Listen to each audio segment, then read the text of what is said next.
Hello and welcome to the Fabulous Show.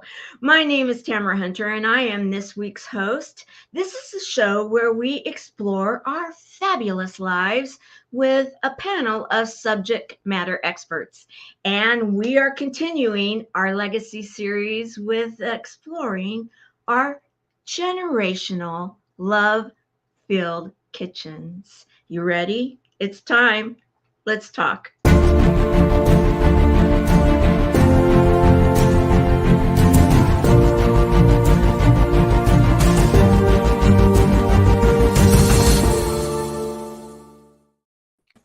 Think of it like the holidays. I should even have some music in the background, where we've got the smell of the kitchen with, those love-filled meals, those memories. When you think of the legacy of a love-filled kitchen, you think of oftentimes those moments where you had your family around a table, you had people coming to the house. Well, I've got a few of those with me today here on our panel, and we're going to go around the room and we're going to introduce every one of them. And I'm going to start to my left. Barbara, would you like to tell us who you are and where are you today? Thank you, queens and queens. My name is Barbara J. Beckley, and I am, via video from Kenosha, Wisconsin. Excellent. And Joy? Well, hi there. I'm Joy Willett. I am beaming in from beautiful Santa Barbara, California today. Beautiful, beautiful. That is a beautiful area. And Cheryl? I am from Sedona, Arizona, which is a beautiful spot of its own. Yes, it is. And Cheryl, your last name? Sharla. Oh, I already see it. We're gonna have a lot of fun. We got a Cheryl and we've got a Sharla, right? Mm-hmm. Yep. I'm Sharla Lee Shults, and I'm coming from the white sands and the beaches of Panama City, Florida. Yes, you are. So we've got a little bit of the West Coast, East Coast with, my name is Tamara Hunter, as I already said, and I'm coming from the Ozarks in the middle of the country. We are dealing with, and talking about our fabulous generational love-filled kitchens. And we're going to start with a story. And with that story, we're going to continue live talking about it. However, we've got this story in video form. And I want to start with this because you know what? It was kind of a really a momentous occasion for me this week. And I want to say thank you to one of our panelists for it. We're going to start with the story right now. Here we go. Hello, my name is Sharla Lee Shults, and I am the author of the #1 bestseller, Catnip of Life.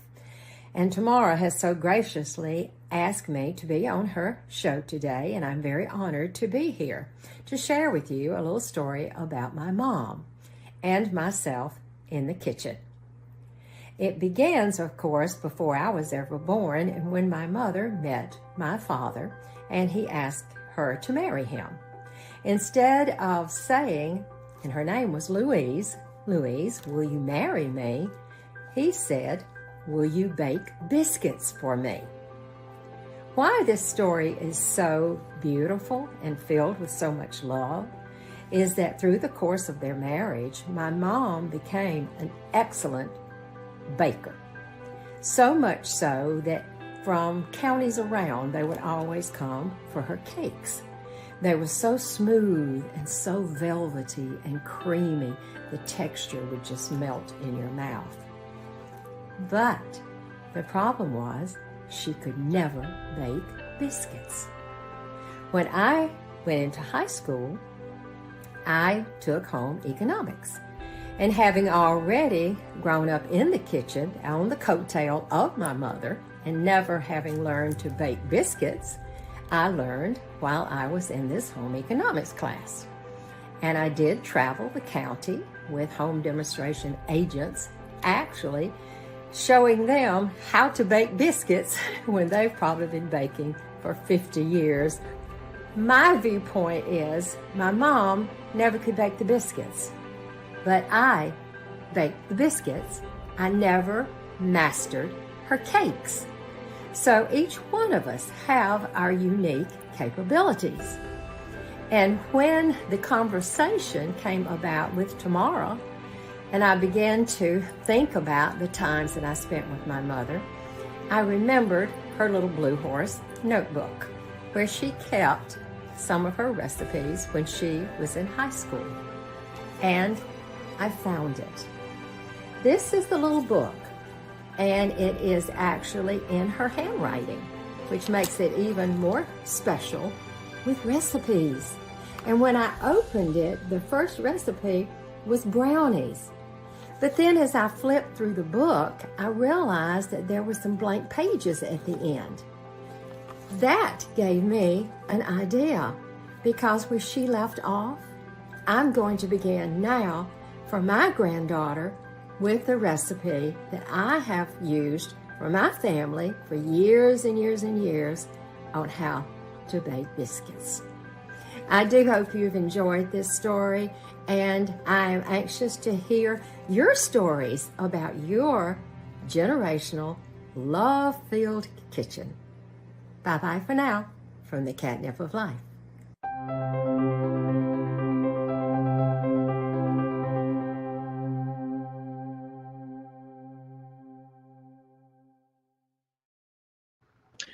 Oh my, oh my. What do you guys think of that? Okay, so this is Louise, isn't it? Yes, that's my mom. And just listening to that, again, it brought back such a wonderful memory. I couldn't help but get a little bit emotional, because at those times in the kitchen, I was on her coattail. I loved it. Mm-hmm. Yeah. And okay, so we were on the phone. Let's talk about this, because your name came to me for this panel, and you and I were on the phone talking about it. And quite honestly, I didn't get, I'm like, okay, I've seen you on the show with Kim, yet you and I have never, I've never had you on any of the panels that I've hosted. And yet I felt very strong. And so we're talking, you tell him about this, and I'm hearing this commotion in the background. And it was a very big experience that we had, right? Because tell him a little bit about why it was so big. Very much so. And I was quite emotional, but what was so beautiful about our conversation, I think we talked for about an hour and a half. I do believe that once we got into conversation and we began to really relate to each other, it was really warm and very heartwarming. But as I was walking around the room, and we brought up in conversation about my mother's little notebook, which I have not seen now since I moved from Georgia to Florida in 2019. Everything had been packed away. I'd gone through a flood. I'd lost about 2/3 of my belongings. And so what I had left was very little as far as memorabilia, pictures and things and picture albums from home. But as I was walking around the room, I have a certain place in an entertainment center where I have a little group of angels. And when I walked over to the door, and I thought, well, I don't remember. Surely I wouldn't put it in here, because it's like a little shelf and it's really not a place for books or anything. And when I opened the door, there was the little book, and it was resting against the angel. And when I pulled it out, that's when I told you, I said, Tamara, you're not going to believe this. I have it in my hand. And it had been right there for all of these years. I get weepy even right now. I mean, I did when we were on the phone, and because I had asked you, do you have any of the recipes in your mother's writing? And you didn't know if you did. And no, I didn't think so, because I'd lost so much. Yeah. And then you found this, and you're like, guess what? Yeah. What a beautiful example of generational love in such a huge way. And I love the story. Now, this is your mother and your father, right? Uh-huh. Yep, that's them. Chester and Louise. They used to call him CC. He was CC Lee. CC Lee. And what a romantic story you shared of the two of them. I loved it. And thank you for sharing it. Would anybody like to say anything to this? Because I'll tell you, to this day, I will always remember that phone call and that experience, because to have something that you can pass on to your granddaughter. And Oh, yeah. that's the other thing you mentioned is I'll that treasure your this grandma- like gold now. It will not be put up where I can't find it. I'm telling you, because it means your granddaughter's been cooking, right? And you've been Oh, baking and yeah. cooking with her. And didn't she say she was interested in the I would not be culinary arts? surprised if she doesn't go into culinary arts. And it's really kind of cute when I visit them in South Carolina, because we'll get in the kitchen together and they love for me to cook spaghetti.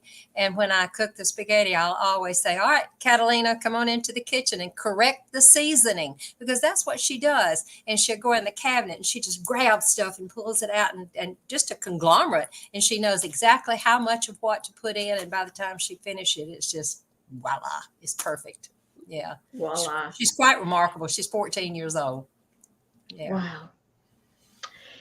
And thank you for sharing that, because having the generation, talking about the Legacy series, and we've been talking over the last many weeks, and I want to give Barbara J. Beckley the utmost appreciation in the fact that she started the whole idea of the Legacy series when one of the times when she was hosting the show, and so needed to bring her on because this is a subject that I think all of us can really relate to in the kitchen and the stories of the past, then coming through today, and then going into the future.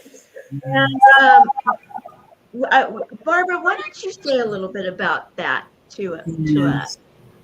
I love, Queen, that you are taking this as a series, because I just see, I don't know, just the other day, it's funny that when you asked me to come on the show and we were talking about legacy, I am seeing good and I'm seeing some of a lost that people are kind of like stopping, like around a certain age group where they're not considering moving on with legacy stuff. And this is just what Queen Sharla was saying about, that was universe speaking, because I just thought about how she said that she found it right next to, I think it was an angel in the cabin.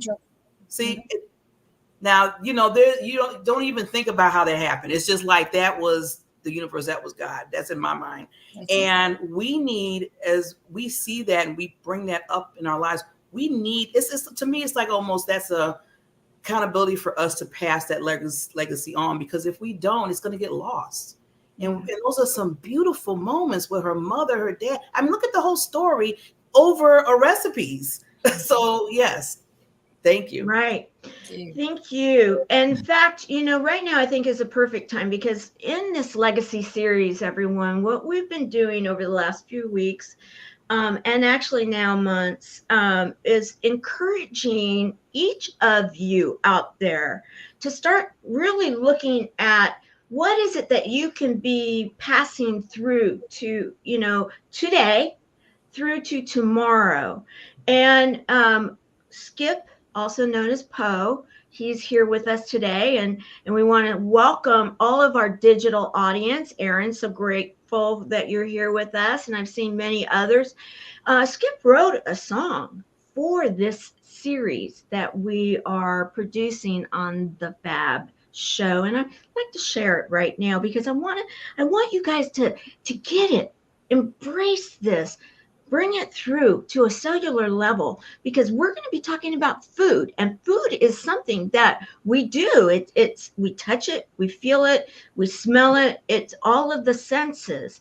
And with this music, I want, I hope that when you're listening to it today, for those that have seen it, close your eyes, hold your heart, because we want to ground the show with you all, because we're going to, they say Christmas in July. Well, the holidays in July. We want to encourage you to be thinking in terms of what is it that you can be thinking, how to share with your families and create your legacy. So here we go.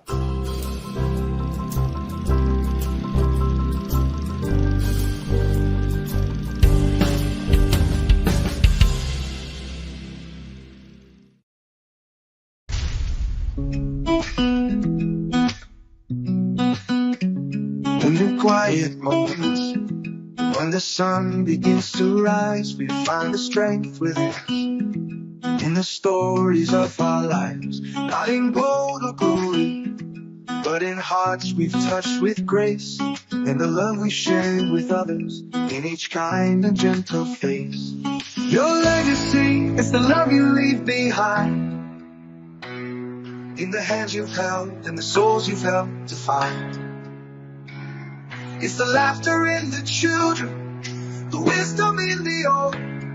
It's the light you sparked in others, in the stories that are told.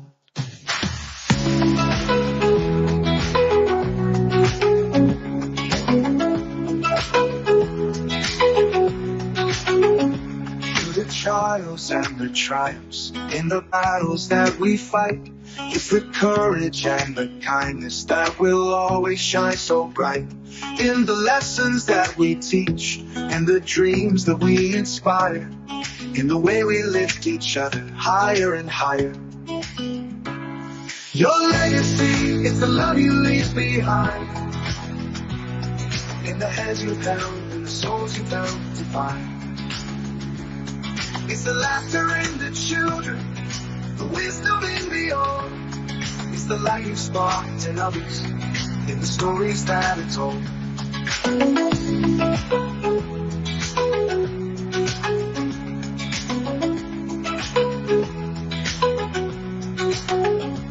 In the final song you sung, and the curtains drawing near, it's the moments filled with love that will echo year to year. In the footprints on the path that guide the lost and blind, your legacy will live on in the hearts you've left behind.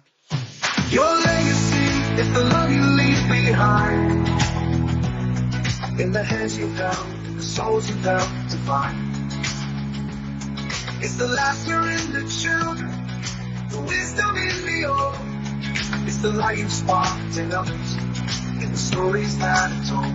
So let's live with open hearts and give with all our might, for the legacy we leave is a beacon in the night, in the echoes of our actions, in the whispers of the wind. Our legacy of love is where it all begins. Our legacy of love is where it all begins.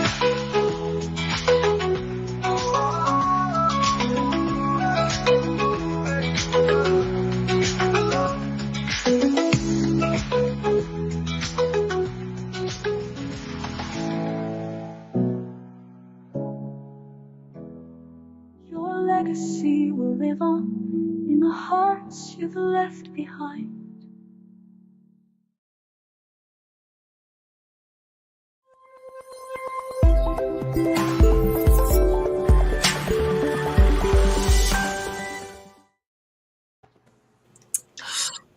We want to thank Skip, also known as Poe, for that beautiful, beautiful original song.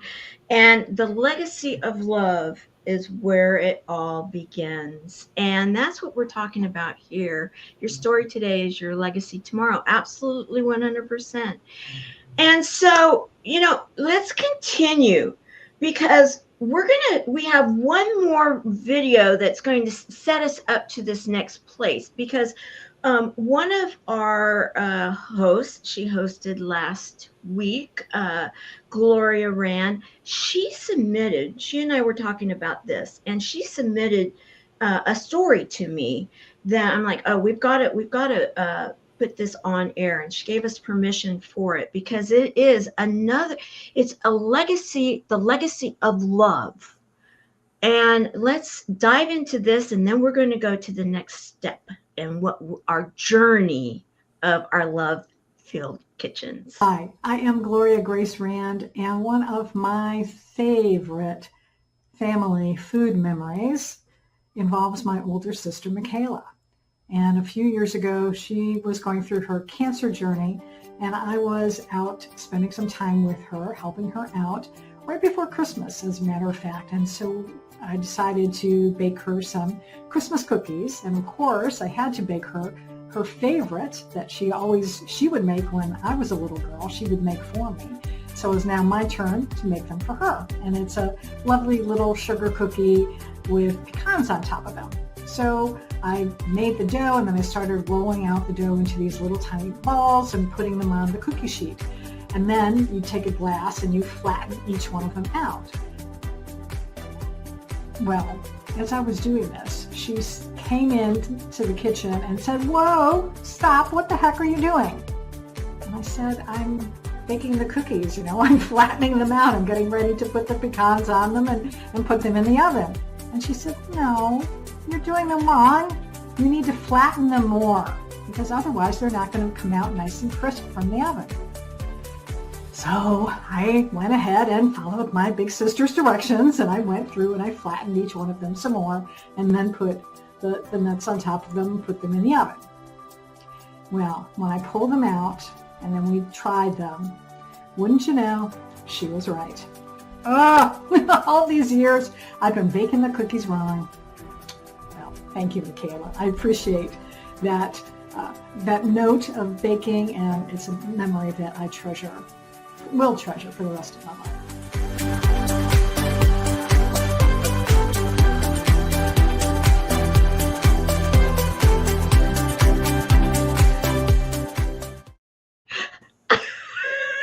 Can anybody else relate? You're doing it wrong. Barbara, you're laughing on that one, huh? Oh, that is just too funny. I know Gloria was like, "What?" I mean, I've been because my father, and I didn't know if it go to my story because I know we're talking about that, but it kind of goes with this a little bit. Go ahead. My father was the cook. He was the chef. He was all in all, in the kitchen, loved the kitchen.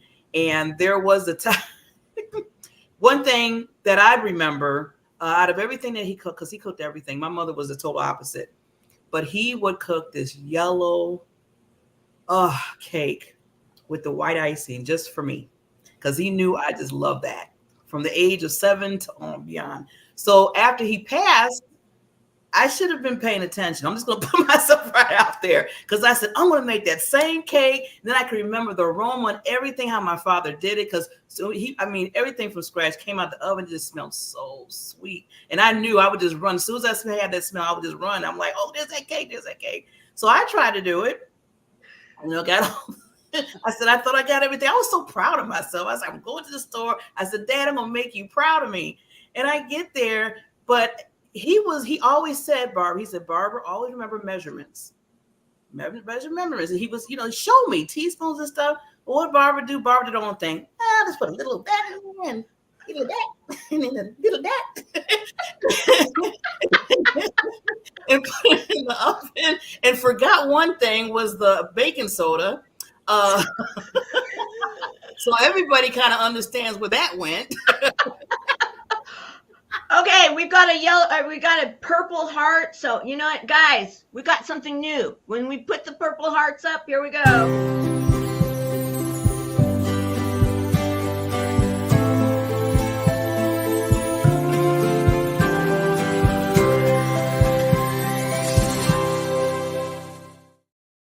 For those who know, you know what we're talking about with the Purple Pin Hearts Club. So we want to recognize that today. Keep going with your story, Barbara. So, I forgot that ingredient. So when it finally baked and I took it out, you're talking about flat as the cookie. I mean, it was flat as pancake. And I kept saying to myself, I'm like, this is not the cake my dad used to make. I said, what did I do wrong? And it was funny because a friend of mine, I had to call my friend. I said, I messed up my father's cake. She's like, well, Barbara, technically, I'm sorry, but he's not really here. I said, yes, he is. He's here in spirit. And he's probably looking down saying, daughter, that's not it. So I forgot to, first of all, the measurements. I should have did the measurements. Second of all, baking soda. So I totally get it when something you were trying to do so wonderful kind of went the other side of the fence. Tamara, may I piggyback off of that just right quick? Okay, sure. Yeah, because of you telling that story, Barbara, the aftermath, I guess, so to speak, of our conversation the other day, am I finding my mother's little book? I baked the brownies I decided, okay, so I baked the brownies, but then I also baked a pan of biscuits because I freeze them and I eat them later, you know. But then the aroma, just smelling it in the kitchen, and I could just feel my mother, her presence, you know, there with me and everything. Except when I took them out of the oven, I go, Mama, you're not here. What did I do wrong? Help me. I went by your little book. But in the little book, that the way she wrote the recipe, it doesn't give the specifics that you need, you know. And I didn't have the chocolate squares, you know, that you use. So I had to substitute cocoa. And then I used, you know, just regular store-bought butter. And I'm sure what she did was probably the old-fashioned churned butter. Oh, wow. Which would have made them, you know, different. But anyway, I had a lot of fun. But Barbara, I could certainly relate to what you just said. Oh, I love it. Excellent. You know, I'm going to transition over to Cheryl right now because of the fact that Cheryl has helped us in the buddies. Many of you know that we do support the community of the buddies, and you helped with, you know, when it comes to even the substitution of things and, you know, and taking the recipes of the past and how we can today have it be healthier to go into the future. And, you know, and that's where we want to remember. And food can be a great medicine. There you go. You know, perfect. Couldn't even be better. Steamboat Poe, also known as Skip, is that right on cue. Is that our food, and we're going to go into this now, is our memories, our food, the smells, are things that we can substitute. We can make good choices to go into the future. You submitted a video, and I want to watch that with everyone and then visit this because it goes to what we're talking about even right now. And because truthfully, I can relate to both Barbara and Sharla, and the whole thing with my mom would be like, yeah, we didn't even let Tamara into the kitchen. She didn't get to go there, but I do have my grandmother's recipe box, and then a couple of my mom's favorite, you know, cookbooks. They did leave those for me, you know, that was brave. So, but you know, let's go into your video and then let's talk about that. Okay. Hello, I'm Cheryl Meyer, otherwise known as Cheryl M. Health Muse, and I want to talk about love-filled generational kitchens today. I was a very lucky little girl. I grew up with two parents that dearly loved me, and we sat around the table every night for dinner and for all holidays, and my mother was a remarkable cook. So when it's holiday time, I want to make the old family favorites because I want to remember all of those memories and the family stories that we told as we sat around eating holiday meals and family meals, and I want to make them as close to my mother's recipes as possible. But ingredients were different when I was a girl, and so now I want to make them with totally cleaned up ingredients and no toxins and no fake ingredients because I have reversed my fibromyalgia and I feel great and I want to maintain that. So my husband and I sat down and made a list of what were all of our old favorite family recipes, and then we used my use this not that list, clean them up, and make them now for holiday dinners. They taste just as good, but now they're also foods that my body can celebrate for, and they bring back all the warm family memories of the incredible family that I was lucky enough to be a part of.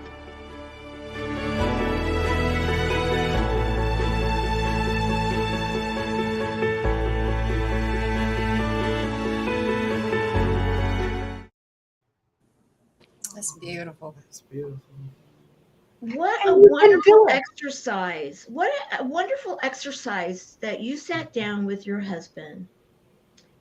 And, you know, I talk more about that because I think that really, it really bonds. And I really want everybody to ground, you know, bond to what it is that we're talking about today, because that right there in that exercise, and then we can go into more of it too.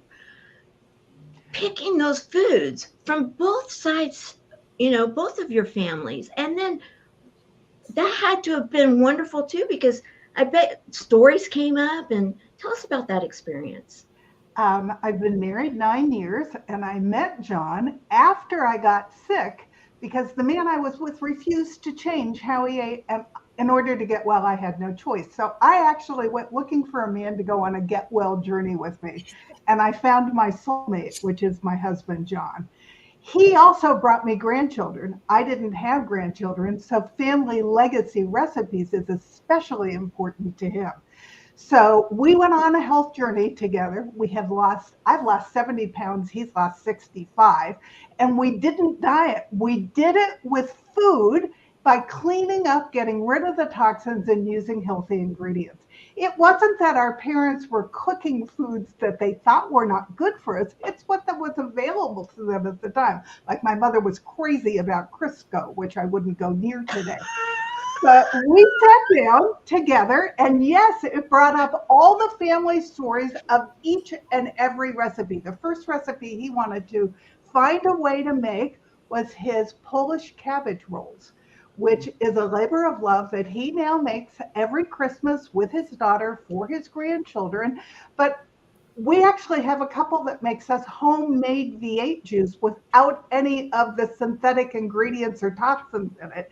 And that's what they use as their sauce for these cabbage rolls. And they are out of this world. The grandkids love them.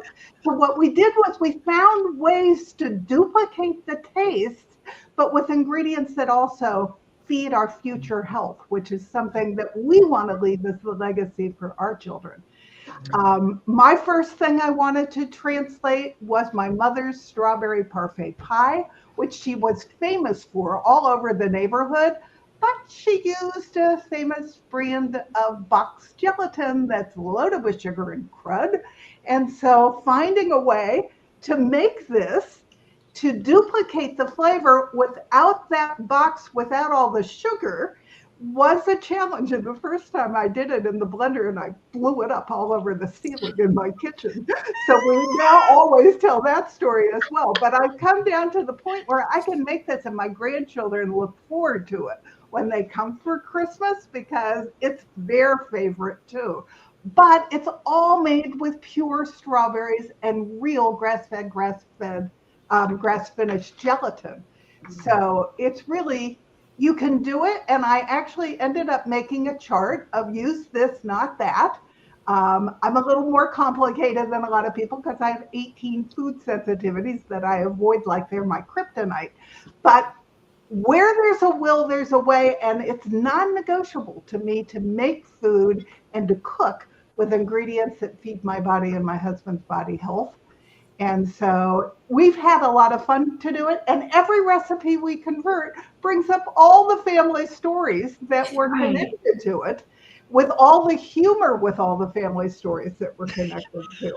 So it's really a wonderful tradition. And I had a family that was big on telling stories. So it's a lot of fun. I love that. And in fact, I thought that this was a great picture in regards to the fact that it's not complicated. It's not complicated. And, you know, you've done the series of It Feels Good to Feel Good in books. And you know, we reference them a lot. And then you've got the cookbooks or the workbooks and everything. And you've come into our group so many times, teaching us, inspiring us. I know I've changed a lot of my habits because of the work that you've done with us. It's teaming with us. And I appreciate that so very much. And when I was speaking with actually Joy, and I'm going to bring you up right now because I was actually talking about this particular show and getting ready for it. And you were telling me a story that goes along with it, that you raised your kids organically, right? I mean, more than just, you know, like, okay, organically, you can think all sorts of different things, but you literally homeschooled and such things like that. I'd love to hear a little bit more about that because their memories are going to be in those healthy, with those healthy habits, right? You're right. Yeah. Oh, I'm just loving this conversation, everyone, by the way. And, from Sharla, your mother showing you where to find the cookbook. Oh, Wink, yeah. wink, right? And, Barbara, your dad and his amazing soul and spirit being there, edging you on to do that cake, no matter what. It's like cooking is, and Cheryl, your beautiful stories of, I love that, of taking these family recipes and changing them for the next generations that do want to eat clean and healthy and want to avoid getting these, whatever we call them, those illnesses that people get, right? So that is amazing legacy, is to be able to take those traditions and turn them into beautiful offerings for the next generations, because we're talking about legacy, our past legacy. And I come from a family of immigrants, and from my family came over on the boats. And Tamara, I'm going to weave this into why it was so important also for me to raise my kids healthy, very healthily, is because my grandparents and great grandparents cooked with natural foods. And even though they were still cooking with some of the processed stuff that they had to buy in the supermarkets, right? But they never used recipes. Well, my grandmother did. And I have my grandmother's purity cookbook from Canada that was then the same one that my mom had. But it was always a pinch of this and a handful of that. And I learned how to cook I learned how to cook with measuring. And then, Barbara, you can get very creative and throw it in, but you do have to remember some of the ingredients. However, or else you're going to have a flat cake, right? However, I did, raise my kids with organic gardens, biodynamic gardens, homeopathy, Waldorf schools. We had them in a Waldorf school. Everything was all, and yeah, I was telling Tamara the story about when I was in, we studied, and I read the books about Findhorn long before I even got married. And Findhorn was an intentional community in Scotland in the late 60s and 70s, where they started, this couple were led with their 3 young kids to go and start gardening on this barren, sandy soil. And they started talking to the devas, right? The sort of the fairies and spirits of the flowers and the plants, and they started growing these humongous cabbages and everything. And now, and I was able to work at a property in New Hampshire. It was like one of the, it was like a midway home for people coming from Findhorn and Arcosanti, which is outside of Sedona. Cheryl probably has heard of Arcosanti, and Oroville in India, and got to meet a couple of the people who were the founding members of Findhorn. And it just brought back those memories, because food is medicine. Food has been used. If you look at some of the Back to Eden book and in the Bible and the indigenous peoples, our foods in their beautiful forms nourish our bodies, our souls. We have stories around it. We have legacies and beautiful memories. So yeah, it is. It's powerful medicine. It's like the herbs and the foods, and how we also approach it. And Tamara and I were talking about vibrational frequencies, and it is the love that we have, and our parents had, the love that they put into creating these beautiful Christmas dinners and foods for us, and that we give to our kids and we share.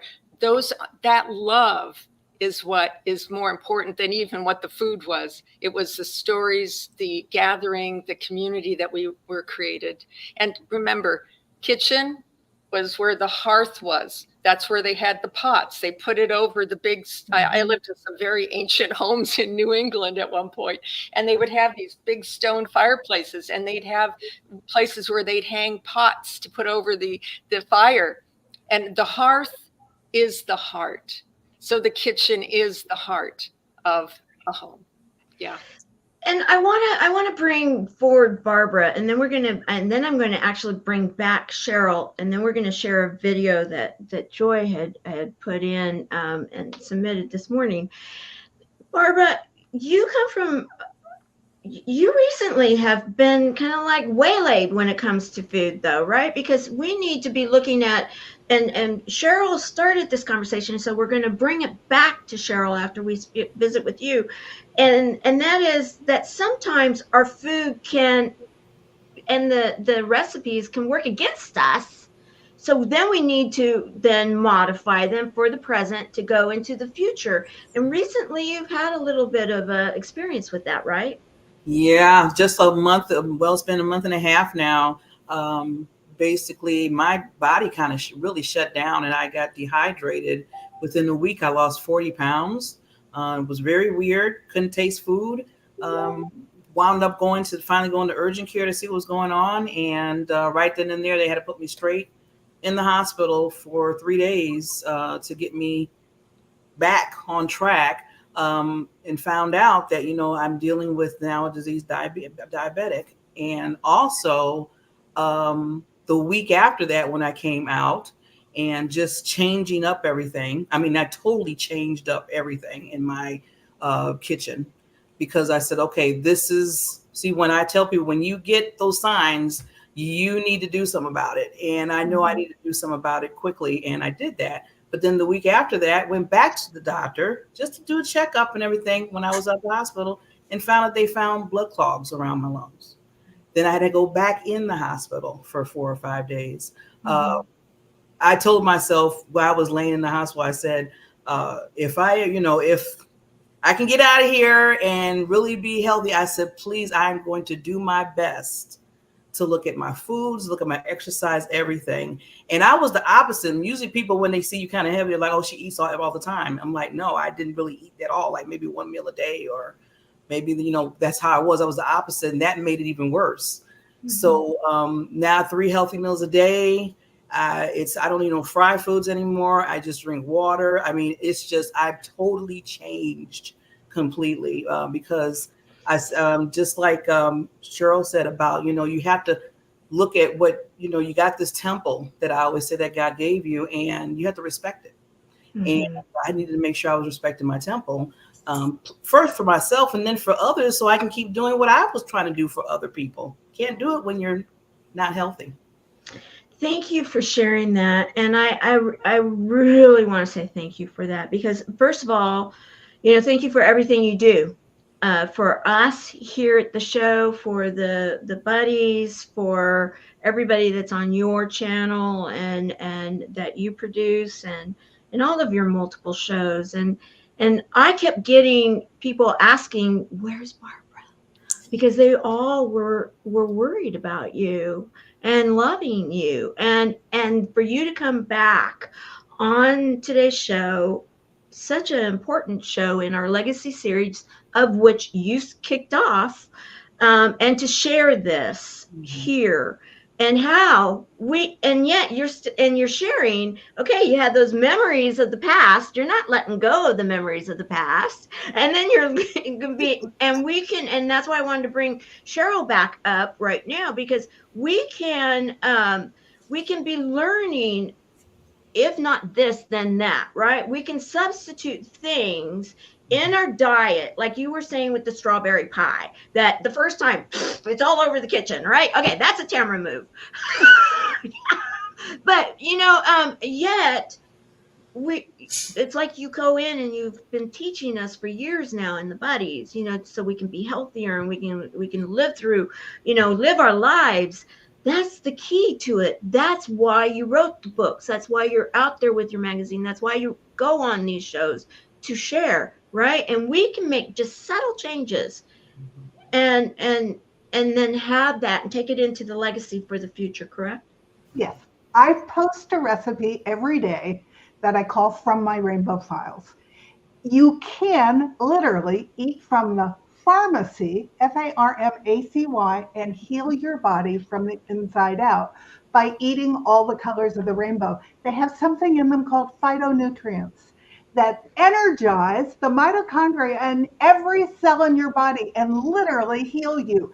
And it doesn't mean that you're deprived. John and I have learned we were deprived when we ate that old ultra processed food crud that made us feel lousy. Instead of being deprived now, we make things with real food ingredients. We choose from all the colors of the rainbow, which is vibration, which feeds the healthy vibrations of our body, and which has built us both to be super healthy and to feel fantastic every day of our life. It also means that when my feet hit the ground in the morning, I'm already happy because my food has turned on all my happy hormones. So where I used to say I was kind of happy and sort of discontent, I think I froze. Oh, you're good. You're good. We hear you. Good. Where I used to say I was kind of happy and sort of discontent, I am just joyful now because all of my happy hormones, I just wrote a course on how to be happy. You control it with the food that you eat and your lifestyle habits. When you move your body, you set off all your endorphins. You can heal your diabetes with food by getting rid of that yucky sugar stuff that's poison and eating natural sugars, which are things like honey and maple syrup, which have other benefits for the body, but you substitute them out. You don't lose any of the taste, but your body gets all the benefits. And so my goal is to change the way America eats because I want everybody to feel as fantastic as I do. I absolutely love that. And in fact, it does go into this video that I promised that Joy shared with us. And it was just filmed. I mean, this is fresh off the camera and I want you guys to really watch this with what was just shared by Cheryl. Here we go. Well, good morning. It's morning here, and I am sitting next to a beautiful little garden. It's not mine, but I wanted to share with you how important it is to have a connection with the food that you do eat. If you can grow things in your kitchen. You can grow little beds outside on a patio, and this is a little bed here where I'm visiting, and there's a beautiful zucchini here and another flower that's going to be turning into a squash. Look at the size of these leaves. I have chamomile right behind me, poking their sunny little heads at me. And remember that we are part of the earth, we're part of the stars, and when we take in our food and drink our water and we have an attitude of gratitude, it is what keeps us whole and healthy. And it just feels good, doesn't it? All right, have a blessed day.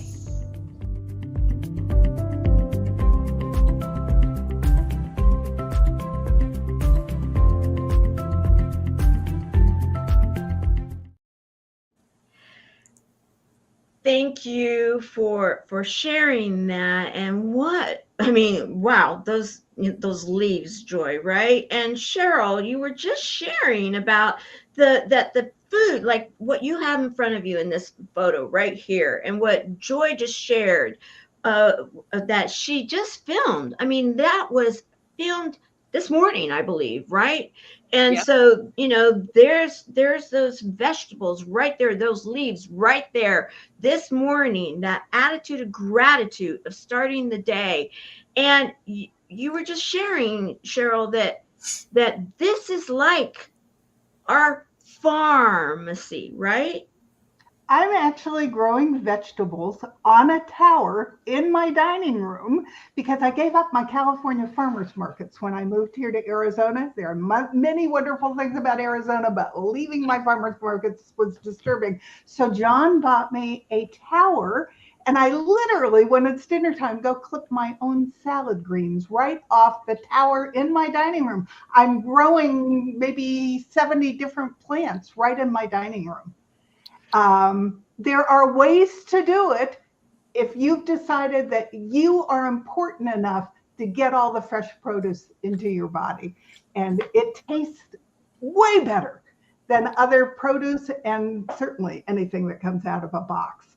So be good to yourself. and feed your body all of the phytonutrients and essential nutrients of vitamins and minerals that just make you glow and make you happy as heck. And it even impacts all your relationships because you're a heck of a lot more fun to be around. I love that. And it might even help with those holidays, right? That sometimes, it's like, okay, yeah, I'm looking forward to it. And yet, sometimes you have those interesting family dynamics that sometimes, but if, hey, the healthy food, we can get through this. And there's going to be more in the Legacy series that we're going to be talking about with mindset and such things like that. Stay tuned for more within this. But Joy, I brought you back up because that clip, it kind of goes along, wink, wink, in the whole generational pattern, right? Right now? You mean, yeah, well, generations before us have been gardening and growing food wherever they, indigenous or just us. And anyone should and can have a garden, just like you said, Cheryl. You have a tower. We have hydroponics in my home where I live, about half an hour away or a couple hours away from here. You can have beds, but outside. However, when you think about it practically, it's not just for the health benefits. If something happens to our food supply chain, what are you all going to do? So our families, my grandmothers used to can and put food up, and, you can freeze dry things, you can grow, these are all skills that you can get at books from Amazon, go to your local library, get in communities, have a community garden. A lot of places do have community gardens. You just want to make sure your soil is good when you plant whatever's been there. Mm-hmm. But yeah, gardening and eating our food and blessing it is while you're doing it, like planting it, bless it, harvest it, bless it, and eat it, bless it. That is, it doesn't really get any better than that. Thank you for that. What I'd like to do right now as we're rounding up to the back end of the show is I would like for each of you to think about something that you would, in a few sentences, that you would like to leave as a legacy for our generational love-filled kitchen focus today. What would you like to say to your family, the family out there? I mean, we're all a family. We're a global family. Let's face it, guys. What would you like to share with our family members out there watching today and in replay? And let's go ahead, and I'm going to start with you, Sharla. What would you like to share? Well, I was going to mention a couple of things. I don't like to interrupt, in the show and everything, but so much of what was said today, I could relate to in my own life because I'm such a nature buff, and where I can see the relationship between everything that Cheryl has been talking about and Joy has been talking about, how nature fits into our world, because God did not give us this beautiful world for us to walk out the door and say, oh, what a beautiful day, and turn around and come inside. There is healing, and the healing does come from the inside out. I agree. And taking our love of nature and pulling into the foods and the nourishments that we put into our body, it's not just the foods that come into our body, but it's also the health and the vitality and maintaining the movement that we need. And that's where we need to get outside and get into nature. So I'm going to leave with my family today to get off your butt, so to speak, and get outside and stay outside and energize, but at the same time, be indoors with your family in the kitchen with your children and enjoy that time, because I have so many stories. It's just absolutely unbelievable. And you want to keep those going on and on. And by the way, guys, bringing those plants inside your home and the gardens inside your home, you get rid of 87% of the toxins and pollutants in the air in your home. Oh, there you go. Okay, with that, we're going to go right into the feels good, the feel good, our toxin specialist. How to detox specialist, Cheryl. I'm a huge believer in getting your vitamin N, which means getting out into nature. But my tip is the closer to harvest you eat your vegetables, doesn't mean you don't buy them at the grocery store if that's your option, but the closer to actually harvest, the more goodies they have for your body. Spinach, as an example, loses 30% of its essential minerals and vitamins and phytonutrients in 3 days. So if you can grow it yourself, or you can get it from a local farm, or get it from a farmer's market, do. If you can't, and your only option is to go to Costco and get it there, get it from Costco. It's still important that you eat it, but the closer to the farm, the more gifts it has for your health. I love that. Barbara. Sorry, I would just say listen to your body, because your body will talk to you. And while whatever you're eating, just make sure that you all get together with family or friends and share these stories, so it could pass on with the next generation. Oh, I love it. I love it. Joy. Well, I'd say remember that get together with your friends, your neighbors, your community, and of course your family, whoever's near you. And if you're growing food, share it with your neighbors. Usually when you're growing food in gardens, you have way too much that you can use. Invite people over, hug a local farmer at the local farmers market. And, we're here together. The food is medicine. Study it, get some books, and enjoy playing with. Even someone was talking about making your own little herbal remedies. And perfumes and oils. These are what God and Spirit has given us to use and to nourish our whole body, soul, and our time here on earth. So it will keep you young and it will keep you healthy. And just add that love into everything you do. I love it.